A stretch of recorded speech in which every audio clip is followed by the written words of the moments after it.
हां तो थोड़ी है और आ वे कारा मार आ जाना हां थोड़ी रेडी हो जानी उसका उसके सामने इन्हें बची रहना ओ वे वो भी आ जा लग लगी मेरा लगता है कामयाब हो जाएगी लेकिन पानी अगों मोड़ते हैं पत्थर पे लगी है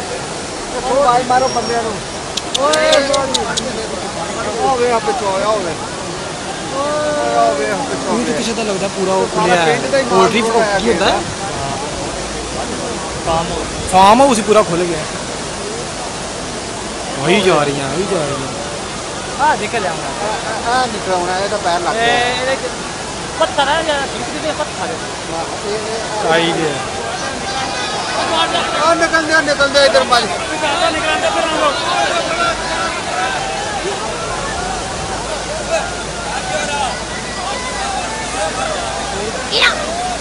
तू साइड पे हो जा यार खुदा दे निकल दे बेचारे